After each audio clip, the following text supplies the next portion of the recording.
Jaya Chakshurun Militam Yena Tasmai Shri Guruve Namaha Shri Chaitanya Mano Bhishtam Stapitam Yena Bhutale Swayam Rupa Kadha Mahyam Dadati Swapadantikam Janmadyasya Yatanvayaditarata Sharte Shrabhigya Swarat Tene Brahma Hridaya Radhikavaye Muhyanti Asurayah Tejo Vari Mridam Yata Vinimayo Yatra Trisargo Mrisha Dhamna Svena Sadana Rasta Kuhakam Satyam Param Dhimahi. Hari Om Tat Sat. I hear we're reading from Srimad Bhagavatam, 9th Canto, Chapter 4. Today we're on verse number 22. So I'll share my screen here. Okay, so here's the verse. Iti Shramadhair Adiyagyamishwaram Mahavibhutyo Pachitanka Dakshinai Tataire Vasishta Sita Gautamadhibhir Dvanvanyabhisrotam Aso Saraswatim. Translation and purport by Srila Prabhupada Ki Jai. Translation. In desert countries where there flowed the river Saraswati, Maharaj Ambarisha performed great sacrifices like the Ashwamedha Yajna, and thus satisfied the master of all yagyas, the Supreme Personality of Godhead. Such sacrifices were performed with great opulence and suitable paraphernalia, and with contributions of dakshina to the brahmanas, who were supervised by great personalities like Vasishta, Asita, and Gautama, representing the king, the performer of the sacrifices. Purport. When one performs ritualistic sacrifices as prescribed in the Vedas, one needs expert brahmanas known as Jagnika brahmanas.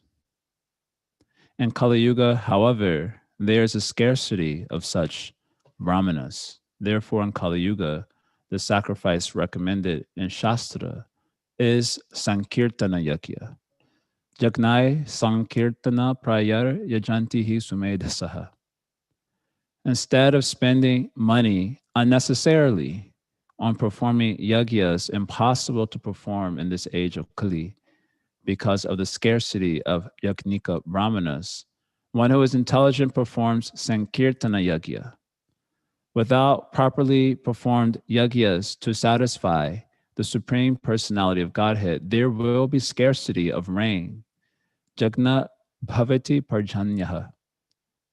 Therefore, the performance of yajna is essential. Without yajna, there will be a scarcity of rain. And because of this scarcity, no food grains will be produced, and there will be famines. It is the duty of the king, therefore, to perform different types of yajnas, such as the Ashwamedha Yajna, to maintain the production of food grains. Anad bhavanti bhutani. Without food grains, both man and animals will starve. Therefore, yajna is necessary for the state to perform, because by yajna, the people in general will be fed sumptuously. The brahmanas and jagnika priests should be sufficiently paid for their expert service. This payment is called dakshina. Ambarish Maharaj, as the head of the state, performed all these yajnas through great personalities like Vasishta, Gautam, and Asita Asita. Personally, however, he was engaged in devotional service, as mentioned before, Savai Mana Krishna Padara Vindayoho. The king or head of state must see that things go on well under proper guidance, and he must be an ideal devotee. as exemplified by Maharaj Ambarisha. It is the duty of the king to see that food grains are produced even in desert countries, what to speak of elsewhere. Srila Prabhupada ki jai. Okay, so we're hearing about Ambarish Maharaj's story, the son of Nabhaga. Shukadeva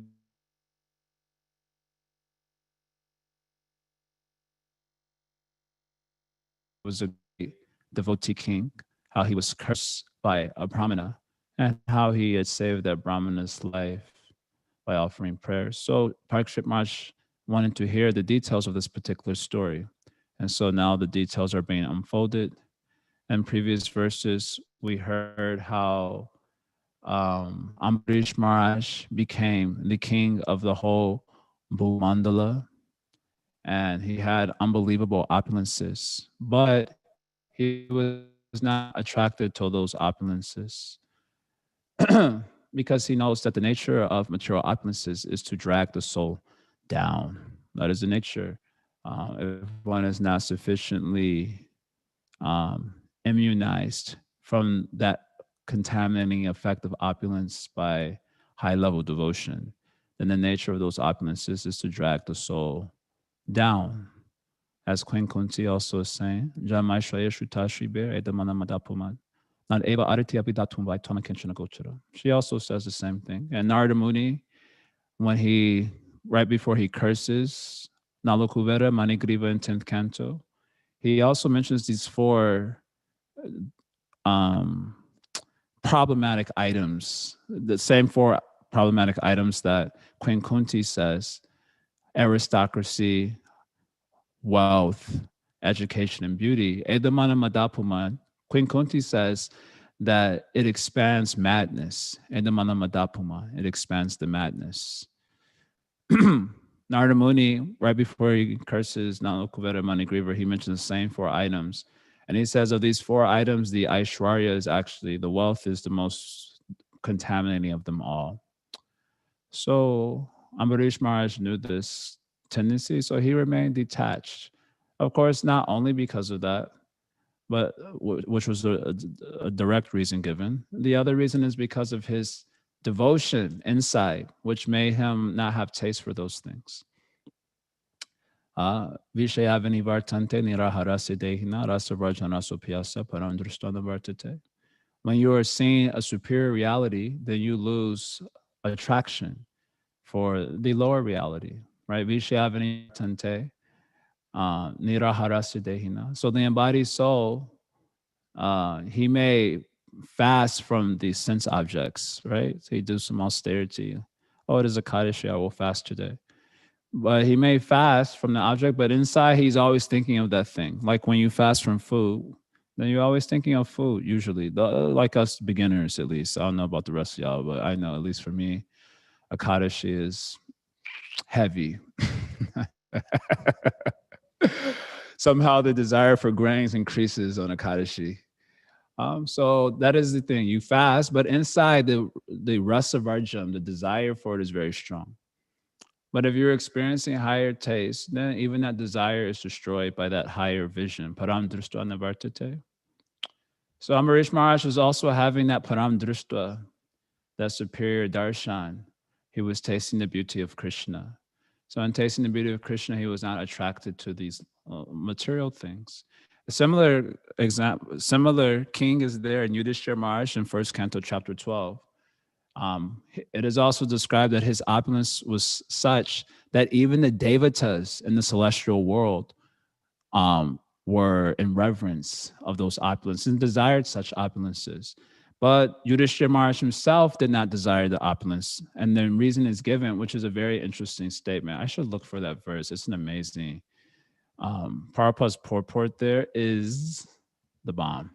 Let me see if I can find it really quick. Anyway, the analogy that is given in the verse, which Prabhupada elaborates on, is just as if there's hunger in the stomach, then no amount of opulence can attract you, right?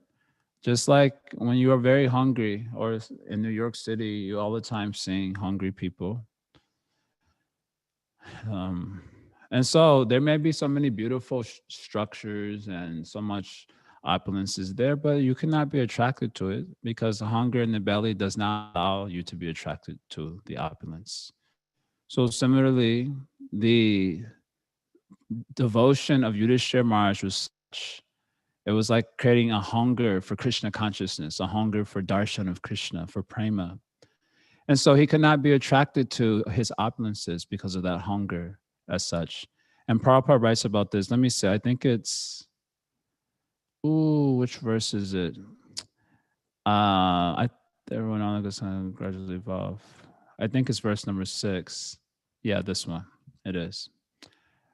I think you can still see my screen, right? Kem te kama sura sparha mukunda manasodija. So Yudhishthira Maharaj is described here as Mukunda Manaso. And he had a lot of opulence that the Sura Sparha, so the denizens of heaven, they also desired that opulence. But because he was absorbed in service of the Lord, nothing satisfied him except the Lord's service. And then this example is given, Shrudi Tasya Yate today.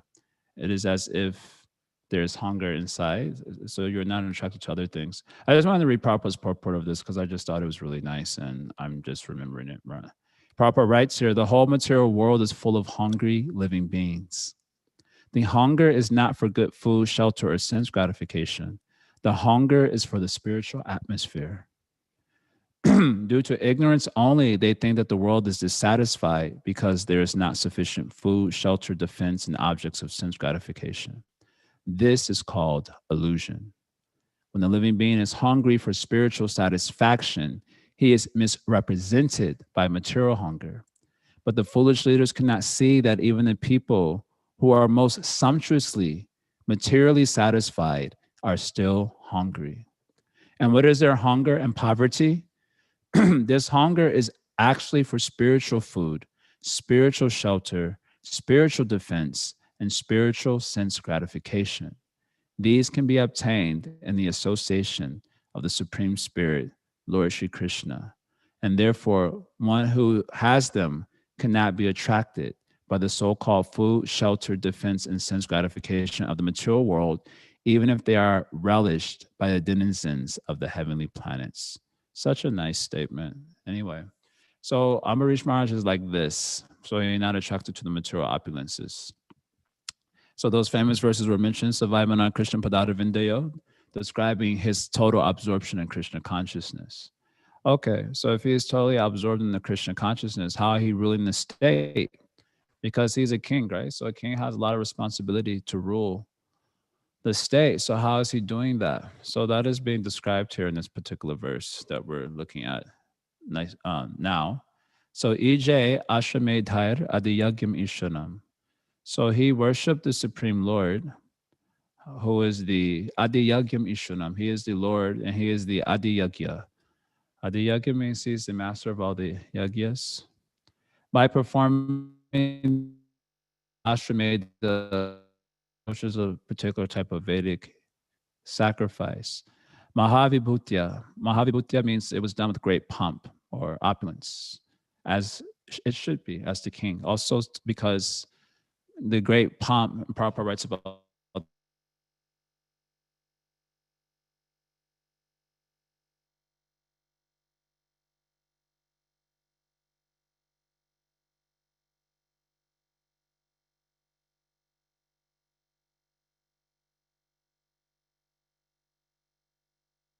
when I was growing up, the Grammys and this thing and that thing.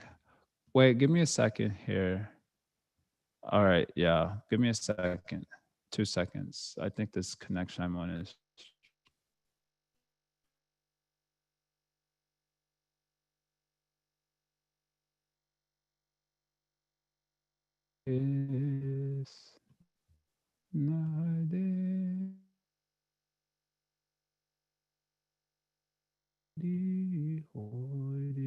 okay.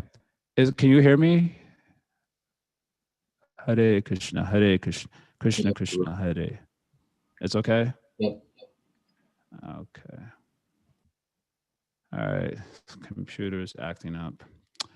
Okay, so what was I saying? Yes. So Mahavibhutya, the yagyas were done with great pomp because that attracts the ordinary person. Just like we are attracted, at least when I was growing up, we were attracted to watch the Grammys and the Emmys and this thing and that thing because it has great pomp, right? And is everything a good? Can I get a thumbs up? I'm just need to make sure. Okay. I'm sorry. I'm looking at Adi's face and it didn't move for like 5 minutes. So I was like, okay, is it frozen? Is it not frozen? Okay.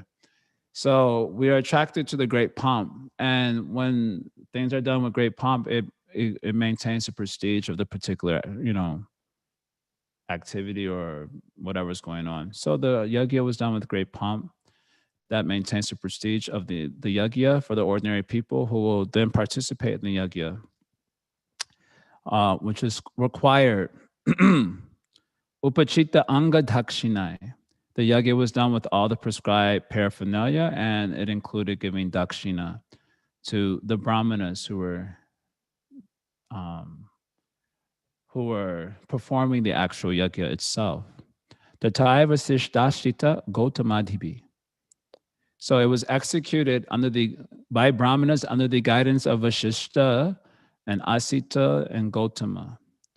So important comment that Prabhupada makes here, for acharyas are making, that because of his absorption in Krishna consciousness, he delegated the work of yagya to representatives so that he can remain absorbed in Krishna consciousness. And apparently, this is how many of the great devotee kings, such as Bharat Maharaj and others, that they would perform these yagyas. So these yagyas are part of the path of karma mentioned in Shastra. They're not bhakti yoga, but they are important to do to set the example for the ordinary living entities. Like Krishna is making case for this in Bhagavad Gita in chapter 17, in chapter 3, verse 17 through 26. His point is, even if you are an enlightened being, and as an enlightened being, you are not obliged to the performance of karmas, still they should be done to show kindness to the regular entities who are actually obliged to such performances of yagya. So Krishna makes a lot of this, much of this point in the third chapter of Gita. It's the first place where he introduces the idea of yagya. So the word yagya, again, the word yagya means, it's generally translated as sacrifice, or sometimes it's translated as offering.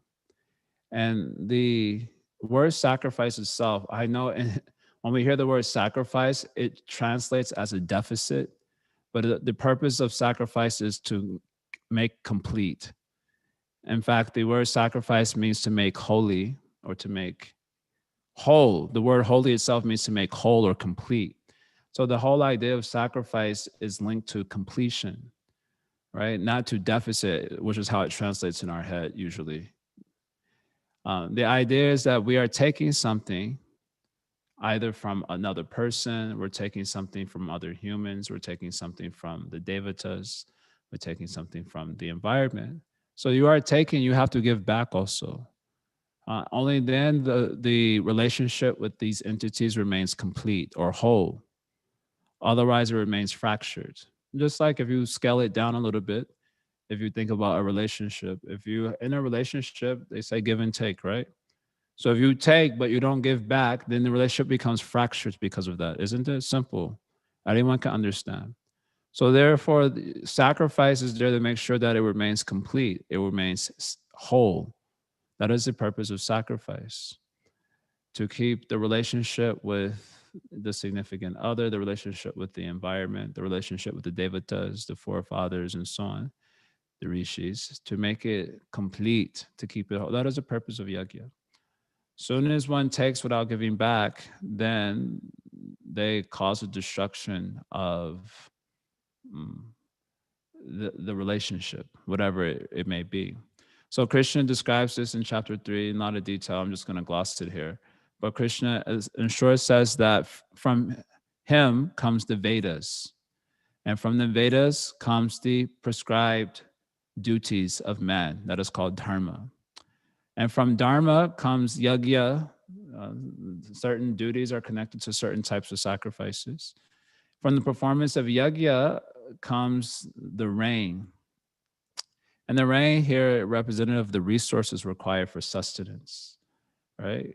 From rain comes the food grains, and from food grains comes humans, right? Because the idea here is that the food is transformed into semen, and then from the semen, the human being is coming.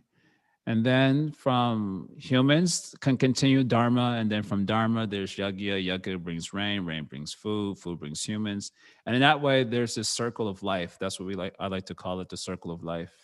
Lion King. Anyway, so this is a circle of life, and this circle of life is maintained by the principle of yagya. That is what Krishna's point is in this passage, from chapter 3, verses 14 and 15. I have it here on my screen also. These two verses. So Krishna says, in this way, the absolute truth, the Brahman or the Akshara, the absolute truth, is situated in the acts of yajna. So in a sense, when humans perform the yajna, they're getting association of the personality of Godhead. Maybe not in his full completion as Swayam Bhagavan Krishna, but God is there in the act of sacrifice. Perhaps this is why when we see those who sacrifice greatly for, sacrifice greatly, they're inherently attractive because God is situated in the act of sacrifice. Why is a mother who sacrifices so much for her child attractive? Because God is situated in the act of yajna. In the act of sacrifice, God is there, and God is the maintainer, right? Vishnu, Paramatma, he is the maintainer. So God, the maintainer, is situated in the act of yajna. The idea here is that if you don't do the yajna, there's no glue for the maintenance of anything. So in this sense, everyone must have God in their life, whether they are atheists or not, that doesn't matter. Everyone must have God in their life, a little presence of God in their life by the performance of the yajna. And he is situated in that act of sacrifice. And then he is the glue that maintains everything. So as soon as the living entities deviate from the yajna, then immediately they have to experience scarcity in their relationships with whoever their significant other, the environment, the devatas. And that is when the suffering begins. So Prabhupada is, of course, in today's purport, he's indicating this, that the yajna, if those who don't perform the yajna, then the food doesn't come, right? The rain doesn't come. And without rain, there will be no food grains. And then there will be famine and everyone would starve. So that's a very, and that's I would say, a more gross example of what happens when yajna isn't there. If you look at it maybe a little bit more subtle, when there is not sacrifice, let's say the mother or the parents, they don't sacrifice for the child. So that also damages the relationship, right? The children experience so much trauma because of that. Suppose the leaders of the society, the government, they don't perform sacrifices for the people in general as they're supposed to do. They're supposed to do the yajna, and then the resources they get from the yajna, they're supposed to give back to the people. Just as the sun is taking water from the earth, and then it showers that water back on the earth with the rainfall, right? This example is given in Shastra. So if the kings, they take from the people, as they're very good at doing these days, but they don't give back, then what will happen? There will be all these protests, all these hatred things will come up. Why? Because they're not performing the yajna. So God is not there. And if God is not there, how you will maintain your system? God is there in the act of yajna. So must do yajna. Whether you believe in God or not, at least you must believe in the redeeming quality of yajna. This yajna itself can redeem our world, right? That is the point. And if you don't do the yajna, then your thing is not redeemable. It will collapse. So now we see our society collapsing because no yajna is performed. No one is doing the yajnas anymore. Everyone is just taking. Everyone. Not only the Rakshasic demonic leadership, but also the ordinary people. Because we also didn't grow up learning about these sorts of things very deeply. So we are also very interested in taking only. We all the time crying about our rights, but no one is talking about duty or yagya, right? I've never heard anyone talking about duty or yagya. If there's someone's right to, if you have a right to something, which is okay, that means that it's someone's duty to give you that right, isn't it? Or to facilitate. Suppose that, for example, you have a right to education. So whose duty is it to teach you, right? If you have a right to something, that means it's someone else's duty to facilitate. So that means the whole society breaks down when people start deviating from duty. The problem is not actually rights being trampled. The problem is that duties are not being performed. And along with duty, coupled with duty, is the principle of yagya, right? If you have to teach, for example, that's your duty. It comes with a lot of sacrifice. You have to study. You have to deal with different people you are educating. And deal with them means, holistically. Of course, you have to see to it that they learn a subject matter, but you have to also, they have emotional states, so that may come up. So many sacrifices have to be made, right? So coupled with any duty, there's some yagya. So everyone is talking about rights, but actually this only becomes an issue because someone isn't doing their duty. So not only is the king not doing his duty, because the kings are also fools and rascals, but the people themselves, they are also fools and rascals because we were trained like that only. We also didn't know. So then this is how things break down. Everything is breaking down because no one is doing yagya. No one is understanding dharma and yagya, these two together. So everything must perish, actually. It is very sad and is also very scary. So here in the age of Kali, Prabhupada is pointing out that the proper yagyas require these yagnika brahmanas, these qualified brahmanas to do the yagyas, but they are not there anymore. Or it is very difficult to find such brahmanas to properly arrange the yagyas or to educate us in the proper yagyas. So in the age of Kali, the Sankirtan yagya is the main yagya. Jagna Sankirtana Prayar Yajanti Hisumedasa. Everyone should do Sankirtana yagya. A very easy yagya. You're getting from God everything, so you offer back by singing the names of God in Sankirtana. So this is solution to everything, actually. Prabhupada, if you read in Science of Civilization, he had meeting with the cop, some cop in Chicago. And there was a big crime problem in Chicago. Not only then, even now. So I'm from Chicago, and yeah, especially south side of Chicago and west side, full ghetto. I only know because I have extended family that lives in those areas. So I grew up young childhood in those areas, and I promise you were scared to walk to the corner store literally 3 minutes down because anything can happen. So it's a dangerous crime area. So Prabhupada's having discussion with some, a captain or whatever in the police department. So the captain is asking about how to solve this crime problem.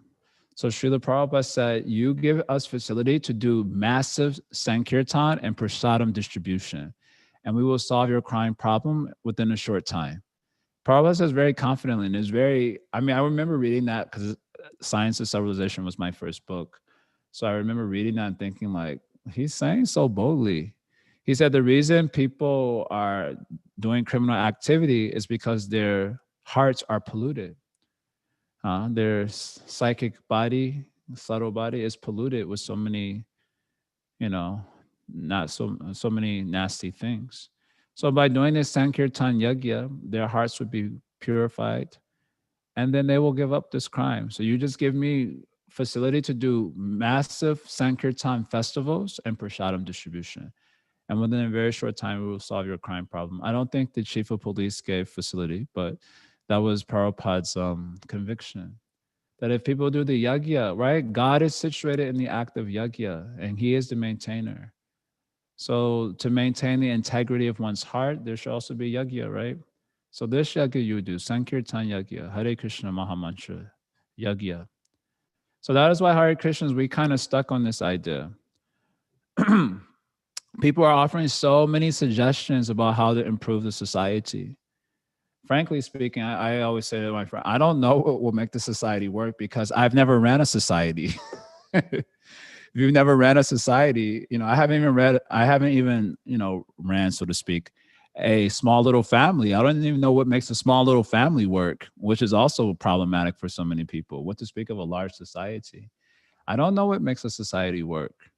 You know how when you don't have that responsibility, it's easy to pontificate ways in which you can make things work. But until you're actually in the shoes of doing so, then you don't really know what it takes to make a society work. I think Christian knows, and but people don't like his suggestions in the scriptures, so they keep speculating things. Okay, so whatever you're trying to do to make the society work, um, if it's not grounded in the principle of dharma and yagya, it cannot work whatsoever. So that is why, classic Hare Krishnas, they don't really, there's so many things going on wrong in the world for sure, but we understand the reason it's going on wrong because people are not honoring God by performance of yagya. This is the main problem. Or just more simply put, if God is too big of a reach for people to think, they're not honoring their different relationships properly. You have a relationship to the garbage man who picks up your garbage. We don't think about that at all. We have a relationship to other humans. We have a relationship to animals, the rishis, the devatas. Devarshi bhutatu nyanam prachrinam nakinkaronaya rini charajan. 6 categories of debts we incur just by existing. Debts to the devatas, debts to the rishis, debts to the forefathers, debts to the other living entities like animals and so on, debts to other human beings, and debts to God. So it got a lot of debts to pay. That's a lot of debts, actually, not one or two, a lot. So any solution you provide that doesn't honor your debts to all these entities is not going to work. So in Kali Yuga, we see that there's too much ignorance. People don't appreciate this idea that actually your life has to be situated in yagya, tapasya, charity. You don't want to do? Okay, so we only do one thing. Chant this Hare Krishna mantra, you take it. Very easy. And we go out and dance and invite people to do this.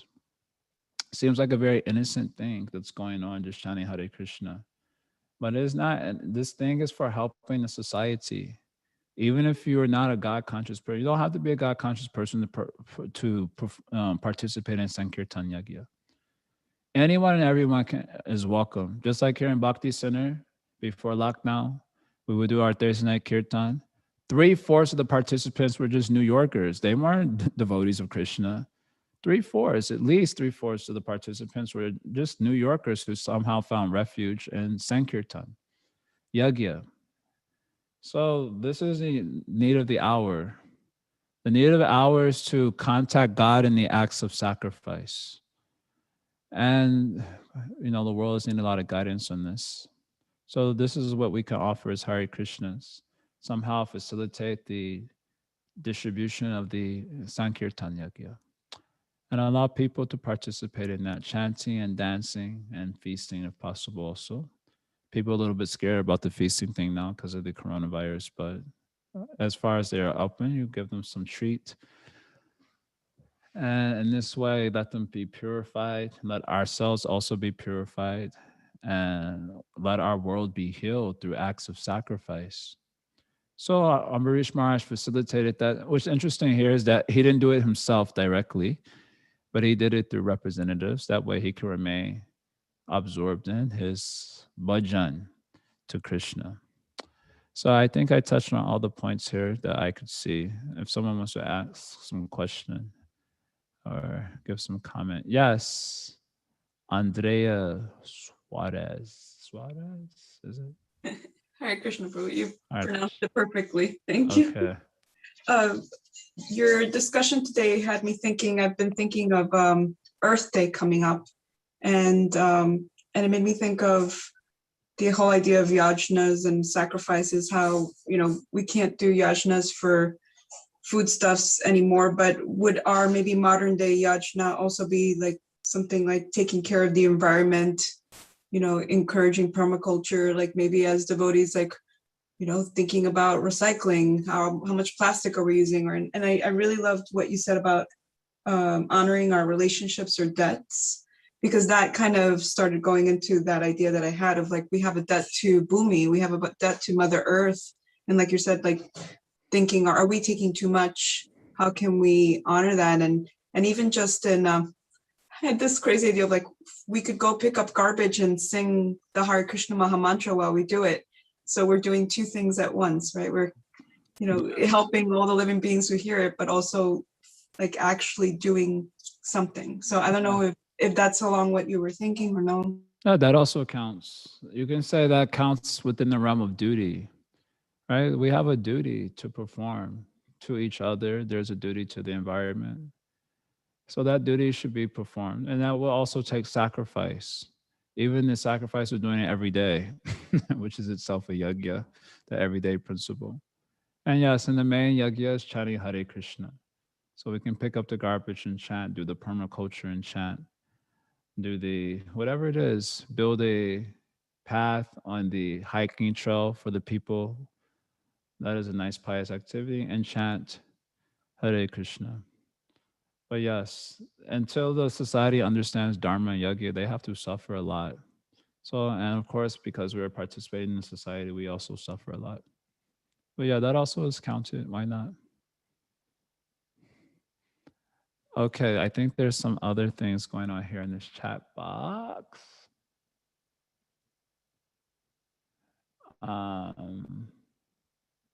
Okay, question. Okay, Athena's got something. Hare Krishna, Jaya Jagannath Prabhu, Dandavat Pranams. Very nice class. I have two questions. The first one is just getting your thoughts, if you could fill in the blank. In 7.8, Krishna says, I am the taste of water, the light of the sun and the moon, the syllable Om in the Vedic mantras. I am the sound and ether and ability in man. What would you say I am blank in yajnas? I am blank in yajnas. As in you say Krishna is essential in the yajnas. He is something in the yajnas, like he's the heat and fire. What would you say if you had to draw that analogy? Krishna is what in yajnas? No, he is the yajna itself. That's what he is saying in this verse from chapter 3, that he is situated in the acts of yajna. So he is yajna, he is the yajna swarup, the form of yajna. Varahadev specifically, if you read about Varahadev, he specifically referred to it as the form of the yajna, the personified form of the yajna. So he is yajna itself. He is also called the Adi Yajna, right? The essence of the yajna, or the leader of the yajna. Bhoktaram yajna tapasam sarvaloka maheshwaram. All yajnas are meant for him, and he himself is present in them. Thank you for that clarification. Doesn't it say of all sacrifices, I am the chanting of the holy name? Sacrifices, I am the chanting of the holy name. Yes. So of lights, I'm the sun. Of taste, I'm water. But of sacrifices, I'm the chanting of the holy name. He says that in Gita. I think Japa, you're saying? That is also, so if you say he's chanting of holy name, also same thing, right? That means because the Abhinatam Namanamino, the name and the name are not different from each other, right? So he is yajna.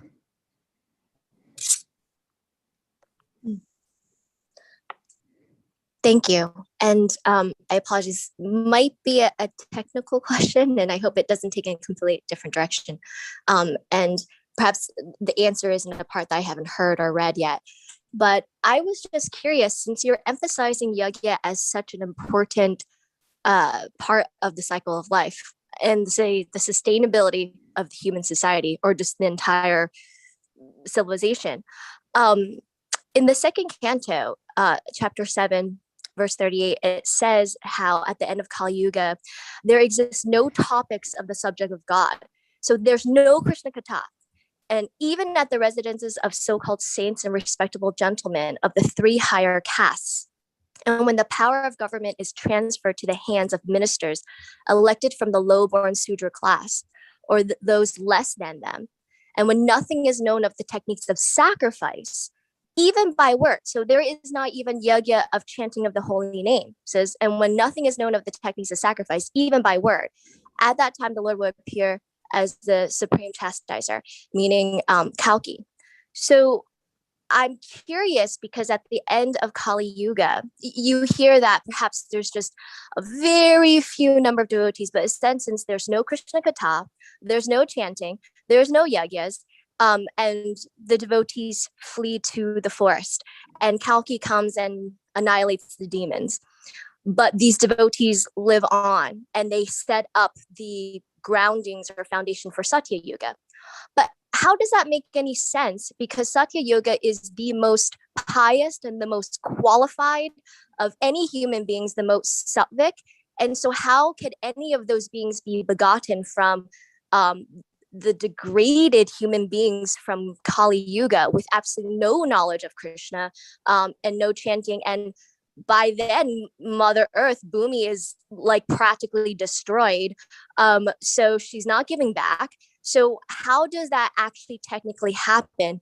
That it's revived and the most qualified of humans are begotten from the lowest with also none of what we mentioned. Can you explain? There will be nice devotees there, right? Because Kalki is appearing through some nice devotee, isn't he? So nice devotees exist, but they are very few in number. Then if all the bad people are killed, then only the nice people are left. So then you started anew with all the nice people. Then they have the children and they teach them proper culture. And then those people have children. And that way you start populating with this nicer culture. And then you have a good culture. That makes sense to me. So only devotees essentially are left. So it's like, I guess it's saying absolutely all the demons are killed. And so you only have the pure population. And with such a purest population, you're begetting pure children, and the pure is Krishna conscious. Okay. And then I guess it's the performance of yajna. Somehow they're trained in it that Mother Earth is now like that cycle restarts and she starts replenishing and starts giving back. Yes, why not? Mother Earth is resilient. Thank you. Okie dokie. Anyone else wants to make any comment? Oh, it's 8:01. My time is up, I guess. Hariom Tat Sat. Thanks a lot. Thank you all for tolerating me for this time period and being my guardian angels for the day by engaging me in Hari Katha. Thank you very much. We'll end the class now. Hariom Tat Sat. Srila Prabhupada Ki Jai. Srimad Bhagavatam Ki Jai. Go Premanandi Haribo.